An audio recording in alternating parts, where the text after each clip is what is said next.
Creative ഹബിൻ്റെ ഈ വർഷത്തെ ഏറ്റവും ലാർജസ്റ്റ് പ്രൊജക്റ്റാണ്. ലാർജസ്റ്റ് പ്രൊജക്റ്റ് മാത്രമല്ല, നമ്മൾ ഏറ്റവും ഒരു ഷോർട്ട് ടൈം സ്പാനിൽ നമ്മൾ കംപ്ലീറ്റ് ചെയ്ത പ്രൊജക്റ്റാണ്. ഒരു 90 ഡേയ്സാണ് നമ്മൾ ടോട്ടൽ ഈ പ്രൊജക്റ്റിന് വേണ്ടിയിട്ട്, ഡിസൈൻ ബിൽഡിന് വേണ്ടിയിട്ട് നമ്മൾ സ്പെൻഡ് ചെയ്തിരിക്കുന്നത്. അതിൽ 75 ഡേയ്സ് കണ്ടിന്യൂസ് ആയിട്ട് നമ്മൾ സൈറ്റിൽ എക്സിക്യൂഷന് വേണ്ടിയിട്ട് യൂസ് ചെയ്തു. ബാക്കി നമ്മൾ ഡിസൈൻ അങ്ങനെയുള്ള കാര്യങ്ങൾക്ക് വേണ്ടിയിട്ടും ഓൺ ബോർഡിങ് കോൺട്രാക്ടേഴ്സ് അങ്ങനെയുള്ള കാര്യങ്ങൾക്ക് വേണ്ടിയിട്ടാണ് ചെയ്തിരിക്കുന്നത്.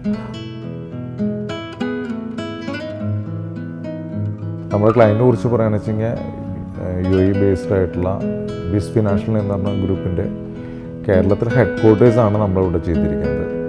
ടോട്ടൽ ബിൽറ്റപ്പ് ഏരിയ വരുന്നത് 25,000 സ്ക്വയർ ഫീറ്റ്.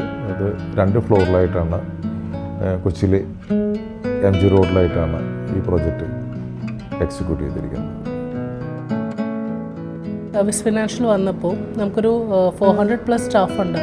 400+ സ്റ്റാഫിനെ നമ്മൾ ഒരു 25,000 സ്ക്വയർ ഫീറ്റിൽ നമ്മൾ അക്കോമഡേറ്റ് ചെയ്യണം. പ്ലസ് അവർക്ക് കമ്മ്യൂണിറ്റി സ്പേസ് വേണം. ലൈക്ക് എല്ലാ കൈൻഡ് ഓഫ് കാര്യങ്ങളും നമുക്കൊരു വർക്കൗട്ട് സ്പേസിൽ തന്നെ നടക്കണം. ഇപ്പോൾ ഓഫീസ് മാത്രമല്ല, ഓഫീസ് ആക്ടിവിറ്റീസ് മാത്രമല്ല, ലൈക്ക് നമ്മൾ ഈ പറഞ്ഞ പോലെ ലെഷോ അല്ലെങ്കിൽ ഈ പറയുന്ന റിക്രിയേഷൻ, ഇതെല്ലാം നമ്മൾ ഇൻക്ലൂഡ് ചെയ്തിട്ട് എന്നാൽ ഒരു കൺജസ്റ്റഡ് അല്ലാത്ത രീതിയിലേക്ക് പ്ലാൻ ചെയ്യുക എന്നുള്ളതാണ് നമ്മളൊരു ഐഡിയ ഉണ്ടായിരുന്നത്.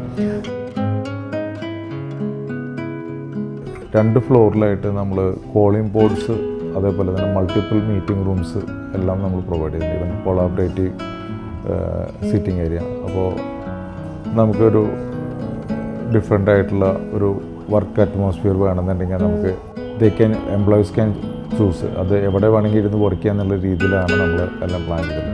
Suppose someone want to makes personal calls അല്ലെങ്കിൽ ഒരു ലോങ് ടൈം ബിസിനസ് കോൾസൊക്കെ വരുമ്പോൾ നമ്മൾ ഒരു എൻ്റെ വർക്കിംഗ് എൻവയൺമെൻറ്റിന് ബുദ്ധിമുട്ടില്ലാത്ത രീതിയിൽ അവർക്ക് കോൾ ചെയ്യാനും ഇതിനൊക്കെ സൗകര്യത്തിന് വേണ്ടി നമ്മൾ കോളിംഗ് ബോർഡ്സ് എല്ലാ ഫ്ലോറിലും ഡിപ്ലോയ് ചെയ്തിട്ടുണ്ട്.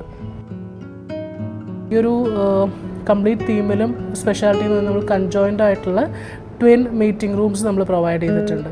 സോ ഒരു സ്പേസിൽ തന്നെ ആ ഒരു സെൻറ്റർ ഏരിയ നമ്മൾ മീറ്റിംഗ് റൂം 2 ക്യാബിൻസ് ആയിട്ട് സ്പ്ലിറ്റ് ചെയ്തിരിക്കുകയാണ്. 2 സൈഡിലും ആയിരിക്കും നമ്മുടെ പാസേജസ് വരിക.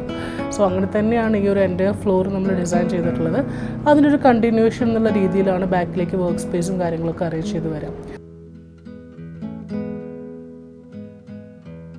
സാധാരണ ഇപ്പോൾ ഒരു ഓപ്പൺ ഓഫീസ് സ്റ്റൈൽ തന്നെയാണ് നമ്മൾ കൊടുത്തിരിക്കുന്നത്.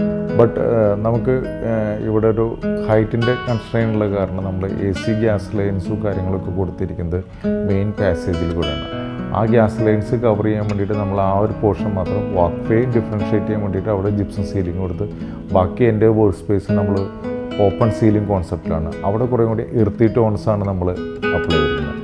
യൂഷ്വലി നമ്മളെല്ലാം ബ്ലാക്ക് കളർ അല്ലെങ്കിൽ ന്യൂഡായിട്ട് ഇട്ടിട്ട് പോകാറ്. അതിന് പകരം നമ്മളെന്താ ചെയ്തിട്ട് ഇവിടെ കുറച്ചും കൂടി എർത്തി ടോൺസ് നമ്മൾ ഓപ്പൺ സീലിങ്ങിൽ അപ്ലൈ ചെയ്തിട്ടുണ്ട്. ഒരു കഫേ മോഡ് ക്രിയേറ്റ് ചെയ്യാനാണ് നമ്മൾ നോക്കിയിട്ടുള്ളത്. സോ ഒരു കഫേ മോഡിലൊരു ബഫറ്റ് കൗണ്ടർ കൊടുത്തിട്ടുണ്ട്. അപ്പോൾ ഇൻ കേസ് നമ്മളൊരു ഫുഡ് കാര്യങ്ങളൊക്കെ സെർവ് ചെയ്യാനായിട്ട് നമുക്ക് ബഫറ്റ് കൗണ്ടർ യൂസ് ചെയ്യാം. റിക്രിയേഷൻ ഏരിയ വരുമ്പോൾ നമ്മളൊരു അവർക്ക് കുറച്ചും കൂടി ഒരു ബയോഫിലിക് ആയിട്ടുള്ളൊരു റിക്രിയേഷൻ ഏരിയ ആയിരുന്നു വേണ്ടത്.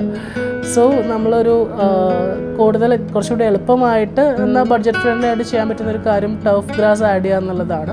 നമ്മൾ ടർഫ് ഗ്രാസ് ആഡ് ചെയ്ത് അതുപോലെ ഒരു ആംഫി സീറ്റിംഗ് നമ്മൾ കൊടുത്തിട്ടുണ്ട്. സോ ഒരു മൾട്ടിപ്പിൾ ലെവലിൽ ബാക്ക് എൻഡിലേക്ക് ഒരു ആംഫി സീറ്റിങ്ങും നമ്മൾ ആ ടർഫ് ഗ്രാസിൽ തന്നെ നമുക്ക് ചെയേഴ്സ്, സ്റ്റാക്കബിൾ ചെയേഴ്സ് യൂസ് ചെയ്തിട്ട് ഞാൻ ഈ പറഞ്ഞ പോലെ പ്രോഗ്രാംസൊക്കെ വരുമ്പോൾ യൂസ് ചെയ്യാൻ പറ്റും.